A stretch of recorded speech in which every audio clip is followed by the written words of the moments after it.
I'm Lucy Edwards, Director of Client Success at VHT Studios. And today I'm at this magnificent home of Allan Dalton. Thank you for inviting us, Allan.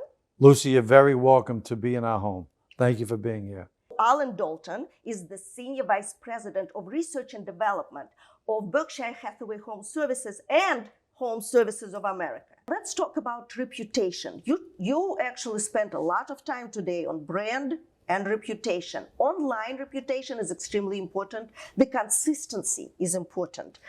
Yes, image, and we were talking about images, looking good at every single image. It's very important. Your Facebook, your Instagram, LinkedIn. What about online reputation on your Google business page? Well, we're talking about different couple things at the same time here. We're talking about social media and reputation.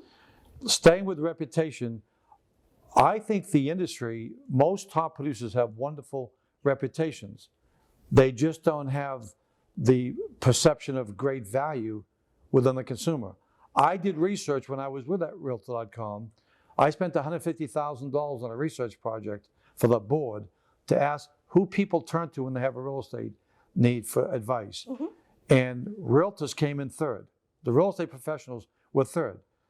Above us were attorneys and financial planners. So that just shows that we can be respected, but not valued. We can be liked and not valued. But in terms of online reputation, okay, I think people have to make a distinction. There's a major difference between social media. So there's a major difference, forgive me, between social networking, social media, and social media marketing. But people tend to conflate all three. That's why I'm creating a social media marketing certification for our brand. Social networking is about making and keeping friends. Social media is bringing content to these platforms. Social media marketing is monetizing this content. So I may post a video of my trip to Niagara Falls or a wedding anniversary. That's social networking. That's not social media. Okay, so so the best way to build value is to be bringing content to these platforms.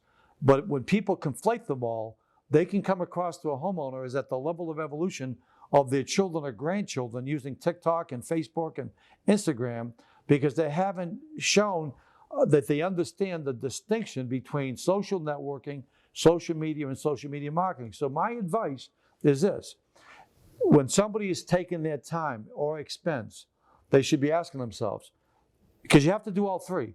There are people that have a lot of friends in social networking, but don't do much business, okay, because they're not doing social media. There's people doing social media and blogs who do very little business because they don't have a lot of following in social networking.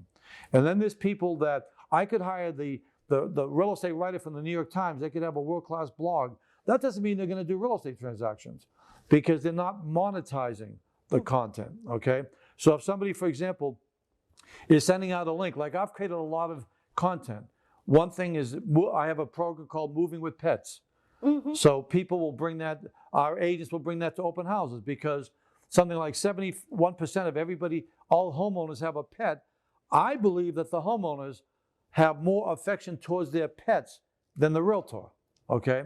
So if they go to an open house, if there's a choice between me picking up biographical information about the realtor or a guide how to move with pets, they're going to take the move with pets. But the more that people are using content like how to pay your property taxes, when to move, how to downsize, how to do real estate planning, that's social media marketing, as opposed to just continuing to do social networking or just social media that isn't relevant. But it all begins with the definition of marketing. What are the unmet needs in the marketplace? Because you could be posting content. For example, you could spend a lot of time posting properties on Facebook. That's irrelevant to the market for this reason. People know where to go to find homes. They'll go to Realtor.com where there's millions of properties. They'll go to Zillow. They're not going to go to Facebook to find a property. And so if somebody thinks that that's social media marketing, it isn't. It's misguided. Well, that certainly makes sense. Yeah. Yes, there is a direction. There are two different directions that should be adopted by the agent.